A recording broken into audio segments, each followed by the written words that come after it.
This is probably the only app that I feel like really like reading on, but I'm gonna continue reading.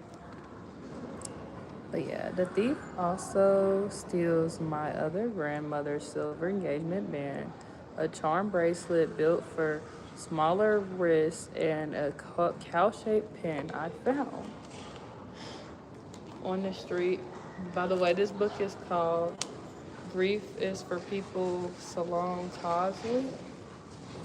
A large printed Grief is for People, Sloan Closley. Grief is for People is a book about loss that is profuse with life. After the pain and confusion of losing her closest friend to suicide, Salome Closley looks for answers in philosophy and art, hoping for a framework more useful than the unavoidable stages of grief. For most of her adult life, Salome and Russell worked together and played together as they navigated office life, the literary world, and the dramatic culture shifts in New York City. And that's like what I said, I want to go back to New York. When Russell dies. Hi. You on Facebook, you pretty. Thank you. Thank you. Thank you. Thank you. I appreciate that. You know, they be trying to like defame me on Facebook most of the time. So when I meet people in person, I'm glad that they get to see like who I really am and not just judge me off of what other people. I was like, oh, that's that girl. Yeah. Yes, and I be making clean music too. So like honestly, it's a lot of, especially my dance songs. Like kids can literally listen to left and right. They could listen to up down. They could listen to my song. Can you jog, run in place? Like just some of my songs is really like, but you know how people feel. Da da da. This trash. Okay, cause it's. Oh. Yeah. Well, I was looking at your page. I'm like, she is downstairs. I'm like, Right, I'm about to say, and I like your braids too. yours is pretty too. Thank you, for real. If I didn't even get this, that's a style that I've been wanting to do. Like I've been trying to do that since I just left for New Mexico a couple months. I mean, like 2 months ago. I was just in the state New Mexico. Yeah. I think you travel. Oh yeah, you tapped in. I'm following your page. Oh yeah, you tapped in. Well, thank you, for still supporting me regardless of my little. I do have my little meltdowns, but I'm 6 months today. I'm 24 weeks today. So with my daughter, and that's her baby.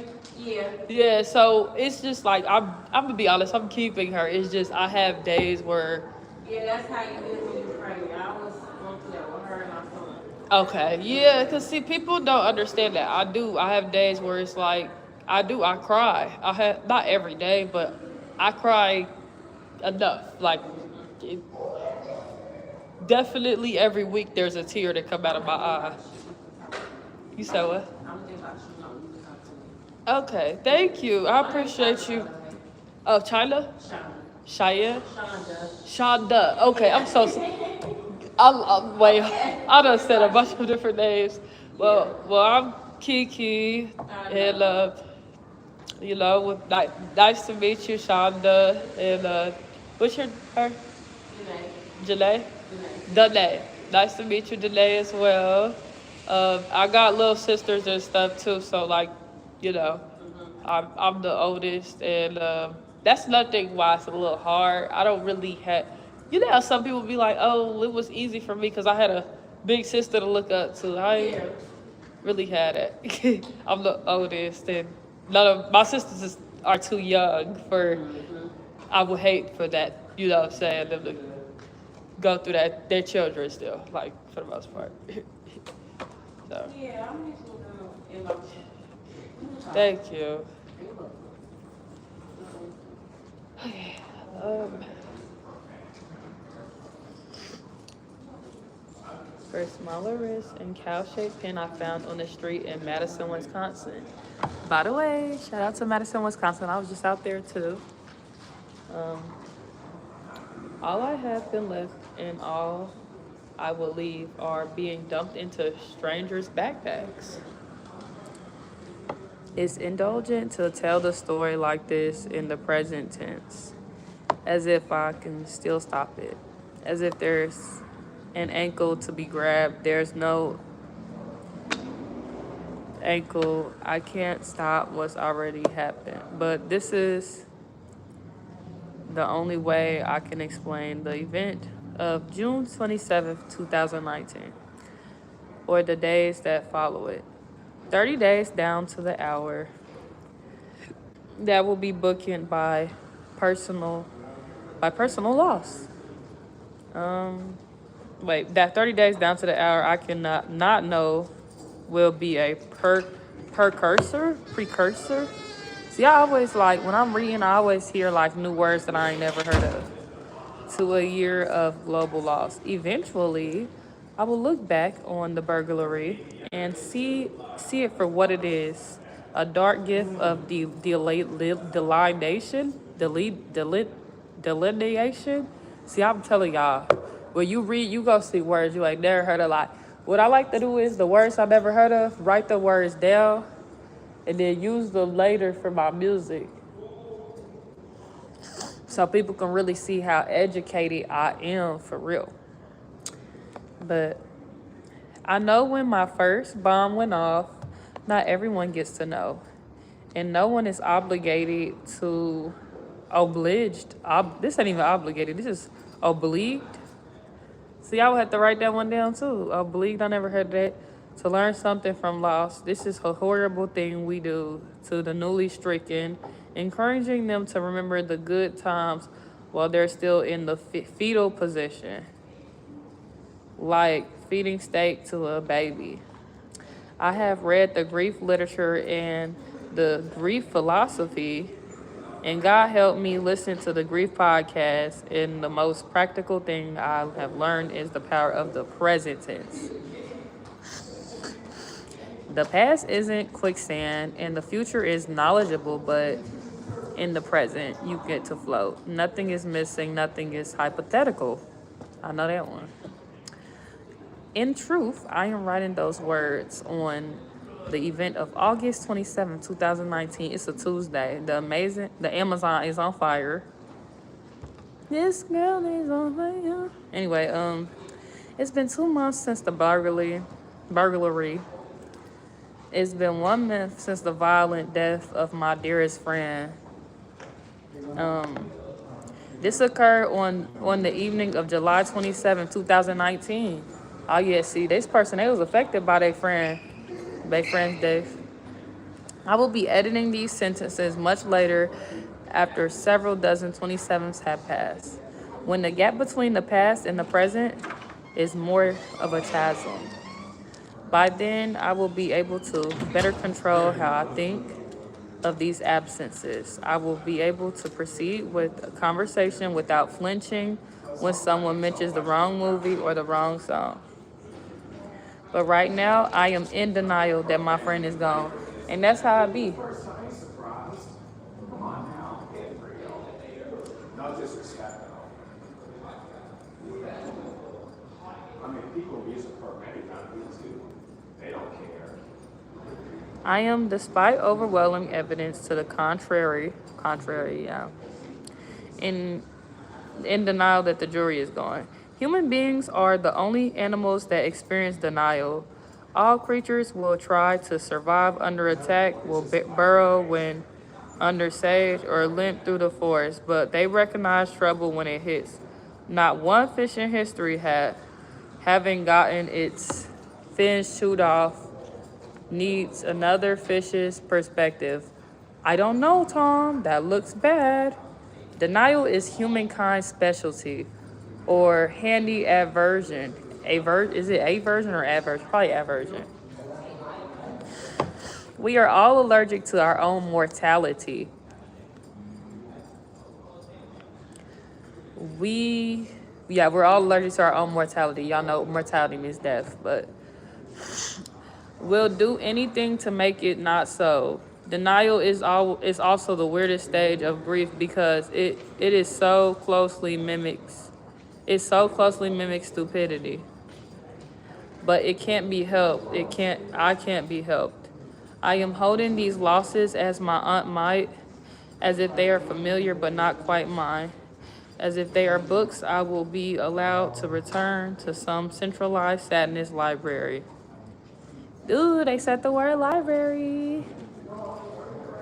In the day, in the days immediately following the burglary, I am a tragic figure among my friends, but in a fun way. Something real has happened to me, but not to my body. I am not raped or maimed. See, I don't even know that. See, there's another word I never heard of, maimed. Or consigned. Consigned. See, that's another word. Every time I read, I find some new words. To a fatal disease. I'll live.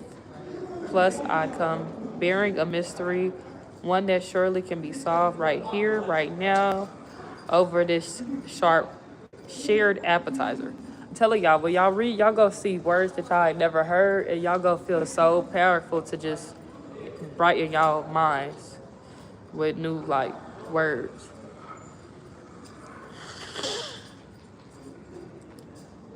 Amateur detectives, each friend is more convinced than the last that she will be the one to solve my case. The burglary is a brain teaser, a proposition shot up from a pistol. We had a book like this in our house growing up, Pop Philosophy. So, the Book of Questions. The only question I remember verbatim is this one. You and someone you love deeply are placed in separate rooms, each with a button next to you. You each know that you both will be killed unless one of you presses your button in the next 60 minutes. You also know the first to hit the button will save the other, but immediately die. What would you do? Oh wow, scary situation. Even if you give an answer that will absolutely result in divorce, the wording prevents you from being too cocky about murder. What would you do? Not what do you do? In the same way, people are drawn to the thought experiment of the burglary, but then more than the burglary itself. Some point out that I have been the victim of retro crime. Yes, I'm aware that the 1970s came back to kick me in the face. Out of kindness or curiosity, they demand a tour of the story, but they aren't having fun on the tour. They adapt the expressions of nurses exchanging furtive glances about the drip. Fine, then. Tell me what to do. They advise me to do nothing, to write nothing, only to get some sleep and install an alarm system. They mean well, but they do not understand is that if I do not capture what I have lost, it will be like losing it twice. At first, I insist there is no trauma. As a New Yorker, my threshold for a scaring experience involves being knocked unconscious and shoved into a barrel. I wasn't even home for this, but the trauma humps my leg like a dog. I pick at my memory scabs, recalling the sound of the amber amulet sputtering along its chain. On the subway, I stare at other people's jewelry necklaces on flashy display stairs. I run my thumb over the base of the pinky as if I push hard enough a ring will pop out. Am I too attached to these objects? Is this ignoble? Not ignoble. See, I don't even know that word. See, that's another word I never heard of. Ignoble level of attachment for grown women to have. 1 hour, one lousy hour. I going to get a hand x-ray nearby, thus leaving the silver rings I wore every day for 20 years. And what is there to see? Where is there to be said about this? Luck is a dirty word when you're out of it. There's no sign of the forced entry when I return. Through this, not something I generally scan for upon entering my apartment, but when I spot several of the ceramic drawers where I keep my jewelry smashed on the bedroom floor. My first thought is earthquake. The cat has aged out of mayhem. Then I noticed. Then I noticed the rest of the drawers turned over on the bed and followed the trail to the open window. Most traumatic events present their size and shape fairly quickly, but some unfurl slowly with a fast loosening its grip. When I call 911, my voice is urgent but searching. It's the voice of someone who has run onto a train as the door shuts. See, this is how I know that they really are in New York, because this just reminds me of New York so much. It has never occurred before to me that 911 operators must hear an eerie amount of people seeking confirmation that they should be calling at all. The operator is in the midst of sharing a joke with her colleague when she picks up. She can't quite pull it together. She says, 911. 11. What's your emergency? My friend Russell, who is dead now, enters the story before it begins. In a way, the thief is stealing from him too. He was here first. The smashed ceramic drawer. See, I don't even know what ceramic is. See, it's so many words that I like be wanting to put down when I'm reading. Like, you'll learn so many words off of just reading the book. But yeah, y'all, every day that I read a book now, I'm going to just write down the words that I've never heard of, and then I'm going to search them up on Google. And then, yeah, that's going to be lit. Okay, the smashed ceramic drawers belong to a 1920s Dutch spice cabinet we brought together along the grassy aisles of a flea market in Connecticut. Yeah, see, they definitely from New York because they bringing up Connecticut. And yeah, this is some East Coast stuff. This was 15 years ago, back when I still worked in a book publishing, back when Russell was still my boss. A moniker, Moniker. I kept using long after he stopped being allowed to tell me what to do. He wasn't so fond of it when it applied. You know, he'd notice. You know, he'd say, wounded, I introduce you to people as my friend.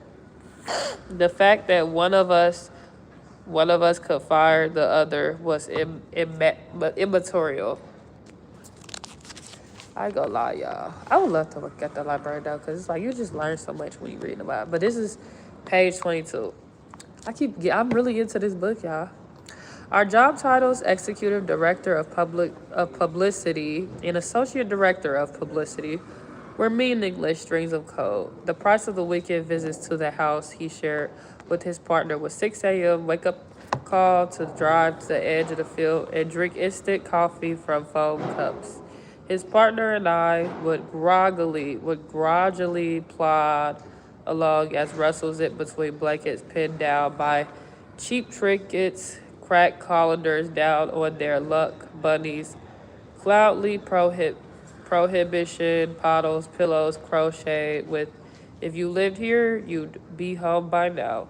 A flea market is the perfect intersection of fragility, that's another word I'm gonna have to look, fragility and taste. And no one knew that better than Russell.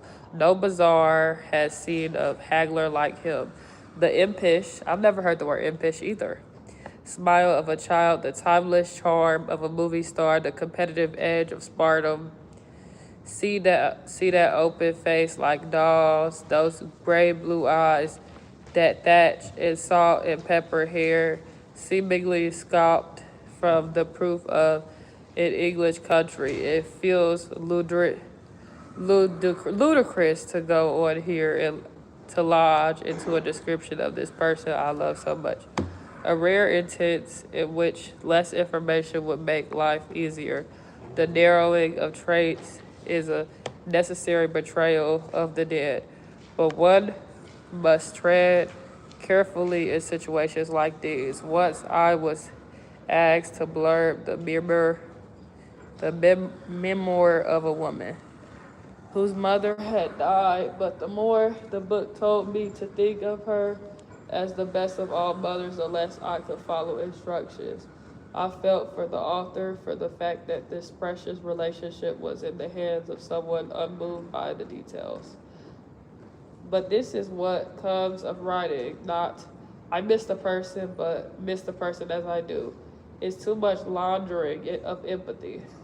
So for now, in place of further description of Russell, I will ask only that you turn your attention to the times Martha Stewart living offered to photograph his collection of mid-century earthenware water jugs. He refused. He feared he'd never know the joy of fleecing an unsuspecting vendor again. Just look at what they did to milk glass. Russell spotted the spice cabinet first. He dragged me by my sleeve to come see it, suggesting I could store jewelry inside. But in the land of $5 items, the cabinet cost more than $100. I was embarrassed that I could get the seller to budge, so I bought some Girl Scout patches instead, featuring girls doing wholesome things like splitting blogs. Russell insisted that if the cabinet was still here on our way out, I had to get it. He would drive it into the city himself. But anyway, yeah, I'm gonna just stop right here at page 23, and I'll come back to page 23 later when I'm ready. But yeah, reading is fun. It's educational. It's not something that everyday people do read, but not something everyday people do. A lot of people don't want to expand their brain out to the idea of actually reading. So I choose to read so that I have that I could use bigger terms and irritate those with me using terms that they're not used to. That's true. Yes, when you read, you have more knowledge. Told you, he said, helping the sailor. I'm definitely the seller. Wrap it up. It was waiting for you. This is not your typical spice cabinet. It's a massive item, 3 feet wide, with a solid wooden frame into which slide 14 white drawers painted with green trim. It was manufactured in Holland, so the drawers are labeled in Dutch. Small ones are for pepper and saffron. Large ones are for suiker and 3 in the center of a ceramic door with pewter knob. The door is labeled Eieren. I don't even know how to say it. Eieren. I say, don't see, that's what I said. I learned a new word all the time. I say, don't know on the planet eggs qualify as spice, but I don't know the Netherlands behind the egg door or 2 thin wooden shells with 6 holes each. They are ideal for dangling necklaces. When the thief opened the egg door, he grabs the shelves as one might grab a bowling ball. Y'all, speaking of that, I just went bowling not too long ago. Or as if one were an unusual, aggressive beekeeper. Oh yeah, bees are cool.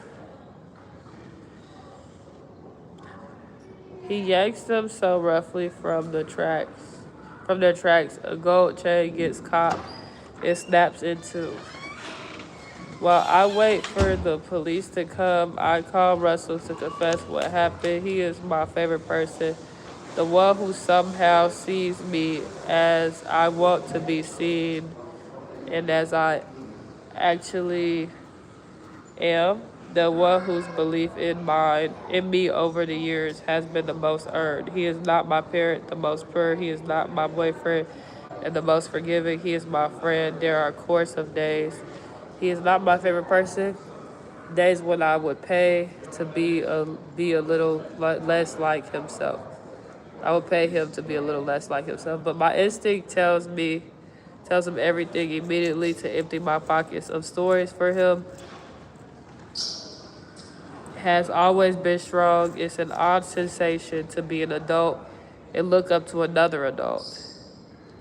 Not just to hold him in high regard, but to adopt his taste and feel a sense of flattery when he adopts yours.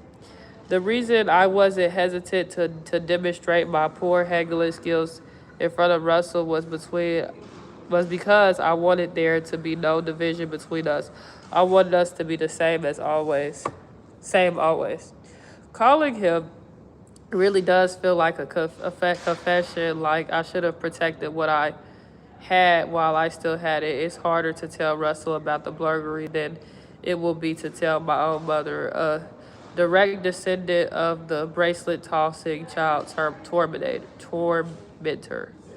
My mother will be distracted by the matter of my personal safety, but Russell understands objects as spiritual avatars, more loyal than most, more tolerable than any, which is why his reaction surprises me. He adores tales of my wicked and misery grandmother, of her Joanne Crawford, Jody Viver, and is saddened that their physical props have been taken away, but he is unmoored by the missing eggshells. I got the page 25, y'all. He dwells on their removal as if this action is from the wrong Heist movie. When I remind him of the actual jewelry that was taken, of the chain that snapped into two of rings, he mindlessly turned over in his palm during talks on his porch. He steers the conversation back to the shelves. It's just so unnecessary. Their absence from the cabinet has not added insult to injury. Their absence is the injury. It will be a long time before I realize this is because Russell cannot stomach the sadness of the larger violation. He cannot stomach sadness, period. 2 cops arrived. These are the responding officers. I lean on my door frame as they clunk up the stairs asking me how I am. I tell them not awesome and invite them in with a sweep of my arm. All right, as the first cop said. Give us the tour. I walk them into the bedroom where, as a group, we come to the conclusion that there's a window in here.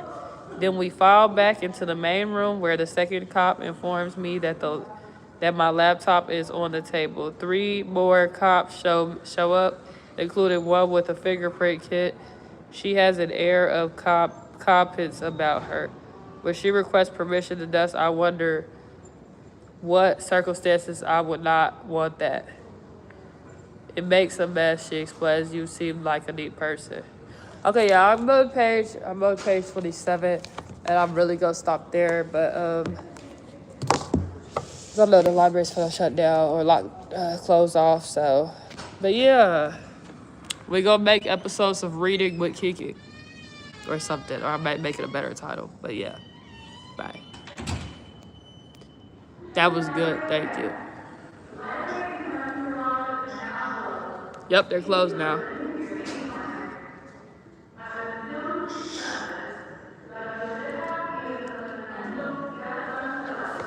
But this is the book. Grief is for people. So it's a grief story, but I got the